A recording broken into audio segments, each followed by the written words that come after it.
Is motion really worth it? Today we're having a look at the D-Box Gen 5 4250i haptic system. Yes, I had to read that name on the screen. Well, let's get to it.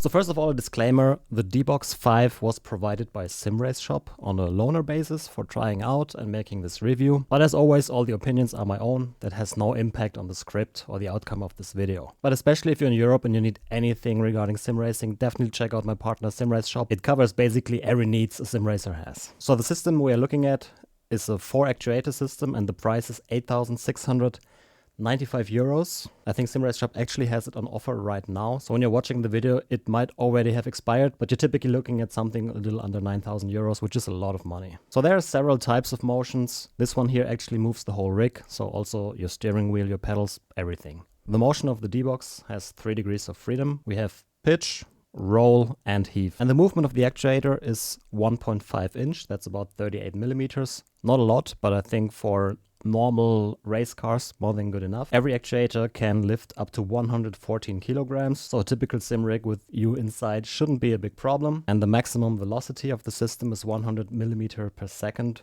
which results in an acceleration of about 1 g. So what's in the box? Well, 4 of these actuators and the control box and tons of cables. The build quality is, as you should expect at that price point, really good.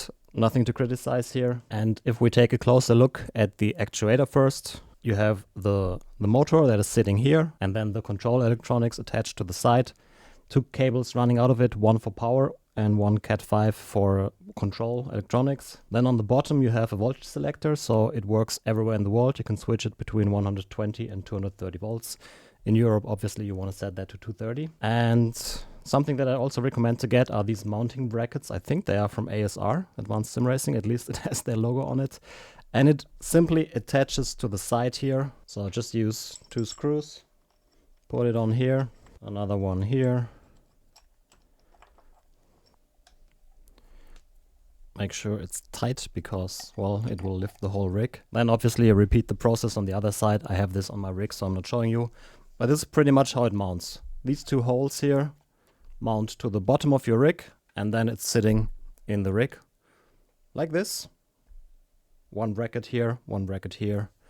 And the whole mounting process is super easy. Should maybe like take an hour or so if you're doing it very slowly. And depending on how much time you spend on the cable management, you have to manage 8 cables in total, well, plus USB and power for the control box. But it's not really a big problem. I just routed the cables on the bottom of the rig and you can see them, but it's not really a big deal.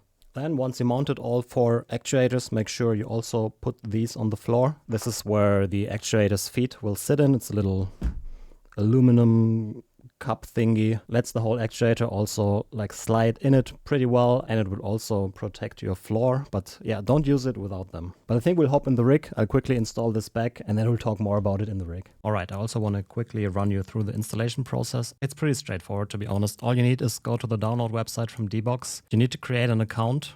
I don't know why you would need an account to have motion, but yeah. So create an account. You need it later. Then download Motion Core. That is basically all the software to run the motion effects and everything.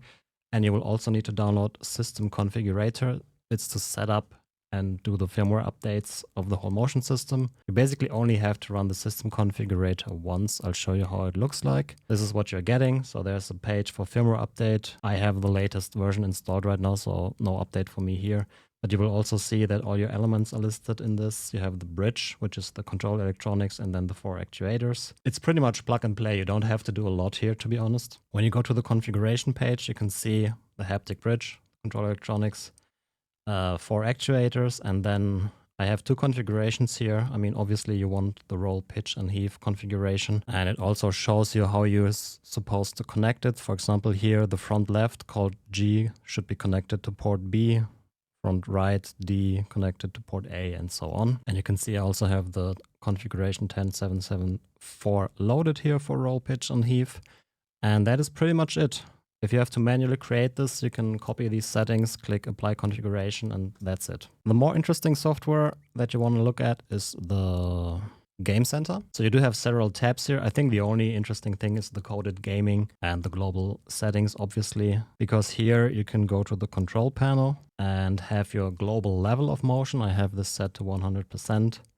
Then there's a slider for motion and vibration balance, output latency.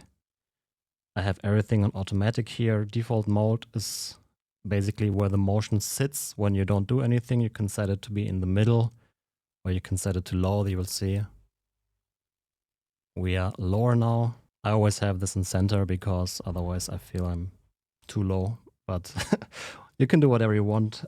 Layout rotation, you can ignore this. If you properly connected it, you shouldn't have anything in here. So what do we have? We have coded gaming. This is the proper motion implementation for sim racing.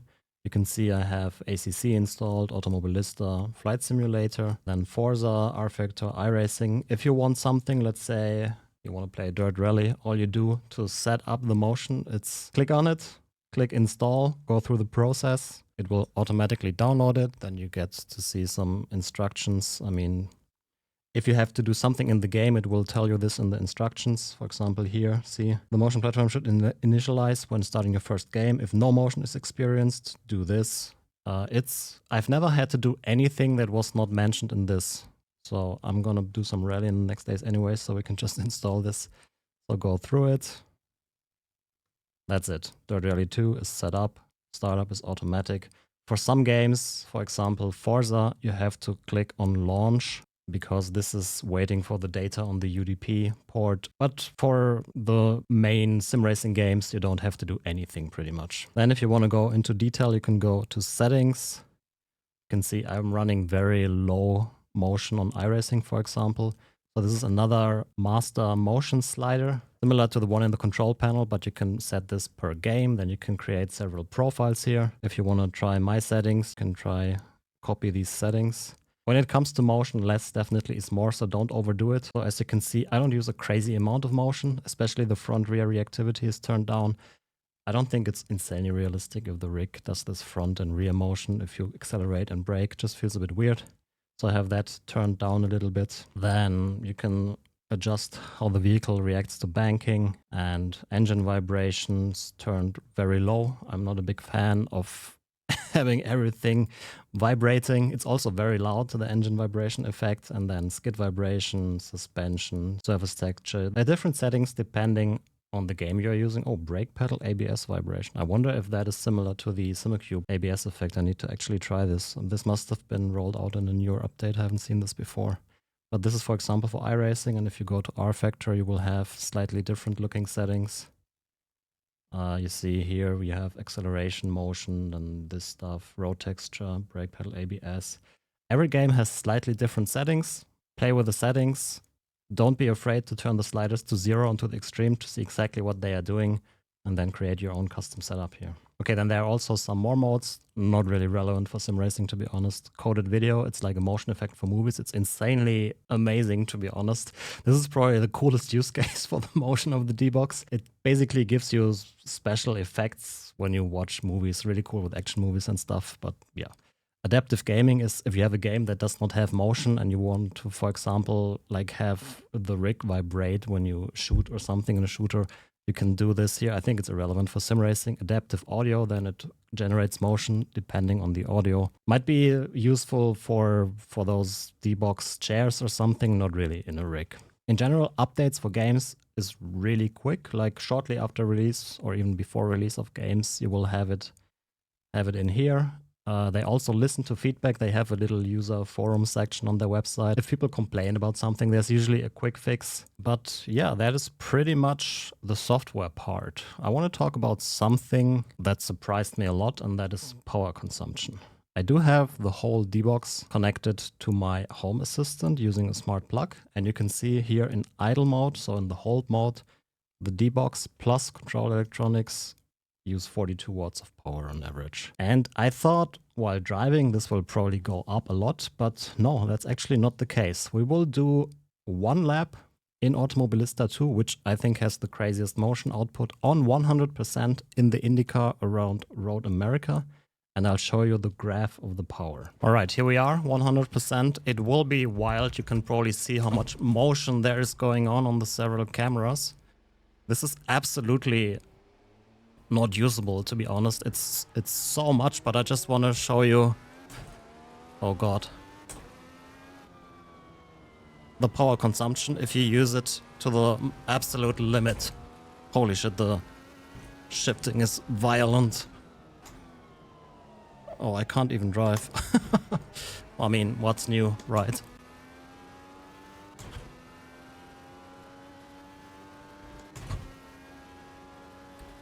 Oh, that's probably already enough to see the power consumption, but we'll just try to finish the lap. I have no idea where to brake and everything. Please do not judge my driving.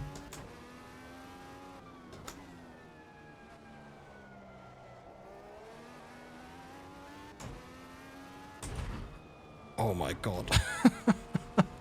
This is just absolutely violent. Not really a setting I would ever use.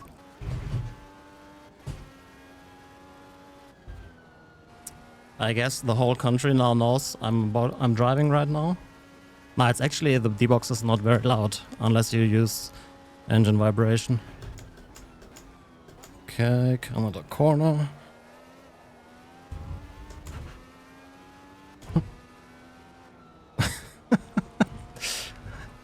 Okay, I think that's enough. We'll just park it here. Alright. And close the game again. Alright, here we go. That is the power consumption of this session. And you can see it does not use a lot of power. We have the baseline here. There was the idle power of 42 watts. And while driving, there are a few peaks where it peaked in 102, 101, 106. But it's actually crazy if you think about it. If you add the active power of the gaming PC, for example, the game PC uses like 550 watts or so, even peaks at 600. Compared to that, the motion uses nothing. I expected way more here. And if you use more sensible settings, I mean, like I said, this 100 motion output, it's not usable realistically. It's too insane. So if you use something that is reasonable, you will probably see peaks at 70, 80 watts. And for a full motion system, I think that is a crazy low power consumption. I was worried that it will use so much power with the full motion going on, but no, it basically uses nothing. Okay, then the next point I want to talk about is loudness. And I can tell you that of all the motion and haptics that I've tried so far, this is by far the quietest system. I mean, you probably heard or not the motion while I was driving Automobilista on 100%. It's really, I mean, it's not like it's silent, but I would call it quiet. The seat mover I tried was definitely louder, a butt kicker will be louder, and the SFX 100 that I've had on the rig is much louder. So if you have neighbors that are very sensitive to noise, I think the D-Box is still a system that you can comfortably run in an apartment. I've had zero issues with that. Streaming always is a problem with these microphones, like you hear shifters and everything, it all spills in there. And the motion is very, very quiet, so that's good. Then one thing we need to talk about is the quality of the motion. And I think this highly depends on the game. For example, iRacing has a pretty okay motion output. I think it's nice, but games like R-Factor 2 or Automobilista 2 are absolutely excellent when it comes to motion output. You feel so much more than driving without motion. So that is really nice, but it's really depending on what the game is giving you for data. Is it realistic? I would say no, it's not realistic. The stuff that feels nice is road texture, because you can really feel the curbs, you can feel everything that is on the road, every tiny detail. That is nice, but you cannot fake G-forces using motion. The sustained G-forces, like maybe if you have a motion rig with unlimited travel, you can get close. But something like the D-Box Gen 5, I wouldn't say feels realistic how a car would behave. I do think it adds to the immersion. You will have to get used to the effects. Like I said, it's not like you sit in there and you're like, okay, this feels like a real car now. You do feel more what the car is doing, but you will have to get used to it a little bit.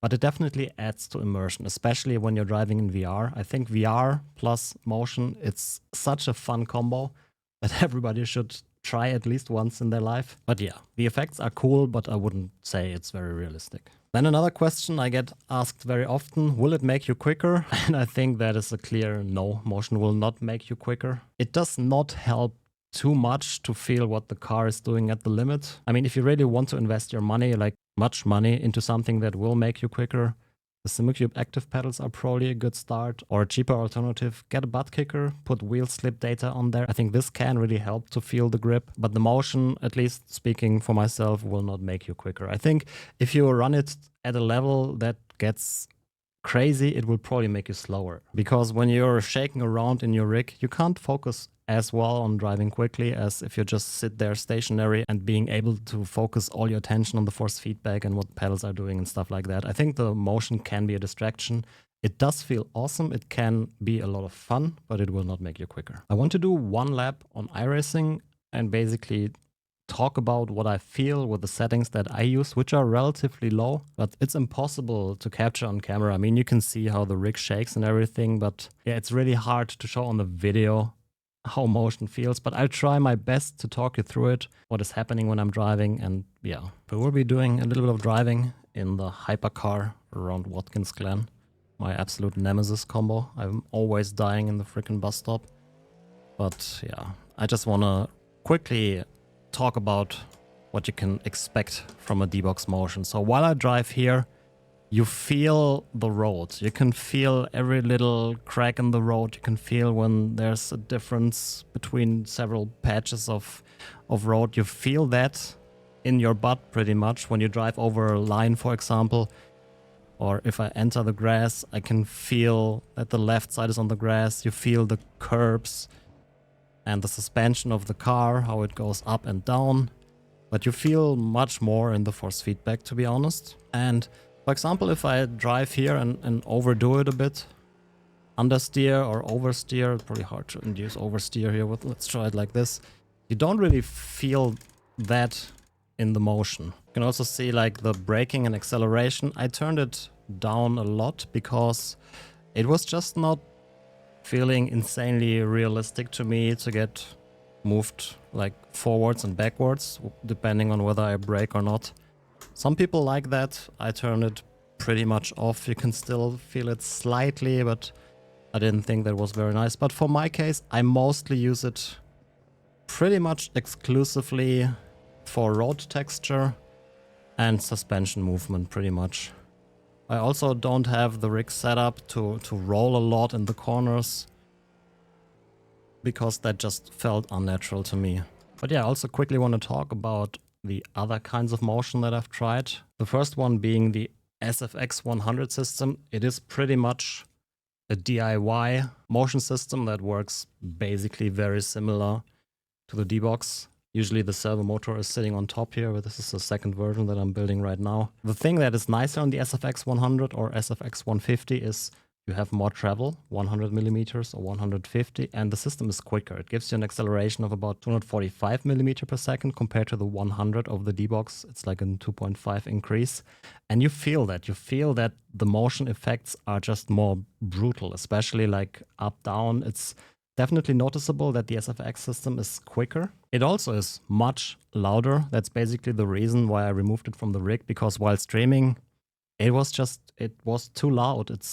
You heard it on the microphone all the time. It also has a lot of struggles with EMI. The D-Box is perfect regarding that. I've had zero issues with it. But also, the D-Box is close to 9,000 euros. The SFX 100 you can build yourself for 2.5k, I would say. I think I spent something around that. Power consumption of the SFX 100 also is higher than the D-Box, but still completely reasonable. And what the D-Box definitely does better is the whole haptics vibration thing. The SFX 100 can still get somewhat in that direction, but I would add a proper haptic system for that. But yeah, if you like DIY, if volume is not a big problem for you, I would probably try to build an SFX 100. Compared to the seat mover, a seat mover does different things better and other things worse. I think the simulation of acceleration and braking, the stuff that I have turned down here, is done much better by a seat mover, because it will actually push your seat towards the steering wheel in a way which kind of makes that fake effect feel more realistic to me. Also, I think the seat mover is a little bit quicker than this system, but it can't really do road texture or something. You can feel curbs maybe a little bit, but not very well.